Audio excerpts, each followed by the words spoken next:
Au début, c'était un truc bizarre. C'est un producteur qui m'avait dit que si j'arrivais à lui proposer un scénario très bon marché, il le ferait les yeux fermés. Alors je me suis dit, un scénario bon marché, ça veut dire qu'il faut tourner à Paris, avec une équipe légère,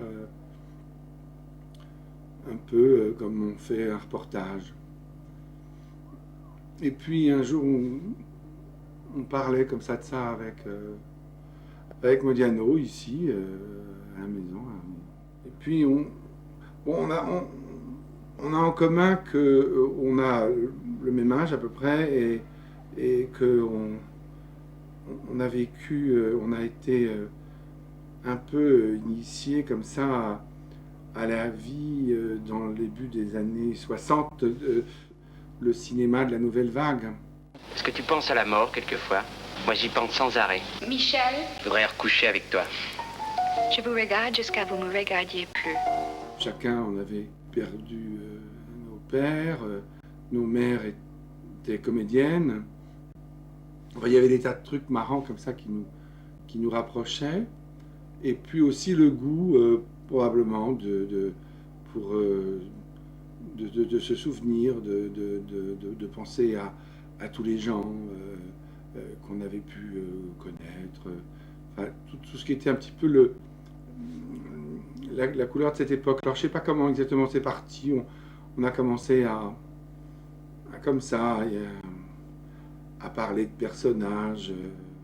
Et alors les personnages, on est allé les chercher en disant que ce serait marrant justement. Parce que ce qu'on pensait, c'était qu'il y avait quelque chose d'étonnant dans la nouvelle vague, c'est que les films de la nouvelle vague, qui étaient des films de fiction, avaient tous un aspect documentaire de l'époque.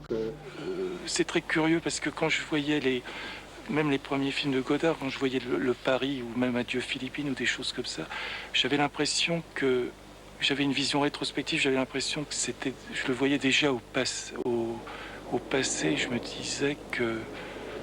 Et alors ce qui fait le charme maintenant de tous ces films, évidemment, ce serait embêtant de leur dire ça, mais c'est aussi qu'il y a un charme le Paris des années... ce Paris qu'on voit à bout de souffle dans les autres films comme ça, ou dans les films où le 9e arrondissement des 400 coups prend une espèce de résonance avec 20 ans de distance. Il y a une espèce ou dans Adieu Philippines, tout ça, ça prend une espèce de charme. Et tout ça, j'avais une sorte de pressentiment déjà que ce serait intéressant 20 ans plus tard, de retrouver tous soit des acteurs de la nouvelle vague, soit pour en faire presque peut-être un scénario. Ça nous a amusé de se demander comment ces gens avaient évolué, où ils en étaient par rapport à ce qu'ils étaient avant, etc. Bref, c'était une espèce de patchwork au départ, comme ça, d'idées. Alors c'est là-dessus qu'on a fait venir des personnages, je veux dire, comme ça en allant fouiller, et pas simplement des gens qui étaient des gens très connus de l'époque. Ce qui nous amusait, c'était d'abord justement de voir un peu les personnalités des gens qui n'étaient pas connus, mais qui ont fait un peu des trucs à la Gascogne, quoi. Et puis, comme ça, en allant chercher dans nos souvenirs, on s'est rappelé par exemple d'Alain Emery, qu'on avait connu et qui était le petit garçon qui avait joué dans Crin Blanc. Et ça, c'était marrant. Déjà, quand on l'a connu, il avait déjà plus de 20 ans. Mais aujourd'hui, à plus de 50 ans, un type qui est l'ancien petit garçon qui jouait dans Crin Blanc, on trouvait ça très drôle, quoi. On s'est dit que c'était peut-être encore plus marrant, au fond, d'avoir un type qui se fait passer pour l'ancien petit garçon de Crin Blanc. On avait une idée comme ça d'un peu de ringard à bleur, monteur de petits coups foireux, plus ou moins. Mais en même temps, il fallait que ce soit quelqu'un d'un peu attachant, parce que c'est pas drôle de faire ça avec une caricature. Et alors, ce qui s'est passé, c'est quand j'ai rencontré Jean-Claude Dreyfus, j'ai eu envie de travailler avec lui. Et puis un beau jour, cette envie, je me suis dit, après tout, ça serait formidable que ce soit Dreyfus qui joue Crin Blanc, qui joue Marco Garciano. Donc il est un petit peu le lapin blanc d'Alice au Pays des Merveilles. C'est lui qui entraîne ce jeune homme dans cette espèce de monde de l'autre côté du miroir. Et puis, assez vite, moi, j'ai voulu y introduire comme ça des choses que j'aimais. C'est devenu, pour moi, un désir de film très fort parce que je sentais que c'était un film dans lequel j'allais pouvoir faire tout un collage d'histoires, de choses qui m'appartiennent profondément dans ma vie, qui sont les différents terrains sur lesquels j'ai aimé circuler, qui sont très, très disparates, très hétéroclites finalement. Et c'est assez amusant de les réunir dans le même film. Alors c'est par exemple l'irruption des chanteurs géorgiens. Parce qu'on se disait, bon là il vient à Paris pour quelques jours, qu'est-ce qu'il peut faire? Il peut peut-être s'occuper de tourisme. Alors au départ, je me suis souvenu que quand j'étais très jeune, j'avais travaillé pour Citirama pendant un été à montrer Paris à des gens. Alors on était parti un peu là-dessus. Puis après, je me suis dit que les touristes, ça serait intéressant que ça soit des gens marrants. Finalement, il y a eu cette idée de géorgien, de chanteur géorgien que je connaissais depuis des années. Et alors, à partir du moment où ils sont introduits dans le scénario, c'est devenu aussi quelque chose. Ça a été assez vite, hein, la formulation de ça.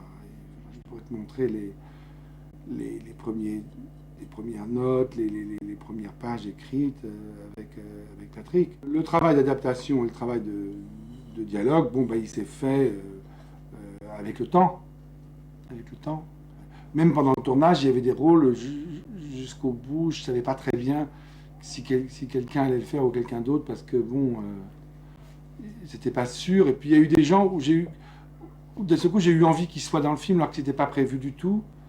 Alors, c'est comme ça que j'ai rajouté des choses, des petites scènes où ils allaient pouvoir passer. Mais à chaque fois, il fallait que ce soit quelque chose qui fasse rebondir le film, que ce ne soit pas des paquets comme ça en plus, mais que ça soit des gens qui infléchissent un peu le cours de l'histoire. Ce qui est arrivé par exemple avec le personnage de Yves Afonso, qui évidemment me plaît beaucoup parce que il dit qu'il a joué dans le film de Gascogne, il dit qu'il a vu les rushs.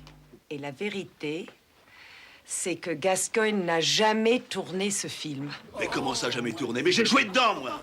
Il y a même eu 8 semaines de tournage. Ah, il y a bien eu 8 semaines de tournage, mais il n'y avait pas de pellicule dans la caméra. Et il tient bon son affaire, et ça c'est intéressant parce que d'un seul coup on reste dans l'équivoque, quoi. Et donc c'est quand même une histoire sur la mystification, sur l'illusion. Déjà les gens qui jouent leur propre rôle, on sait bien que c'est une supercherie, parce qu'ils jouent pas leur propre rôle, puisqu'ils disent des dialogues que j'ai écrits pour eux. Mais je les ai écrits en pensant à eux. Je les ai écrits avec les souvenirs qu'ils font défiler dans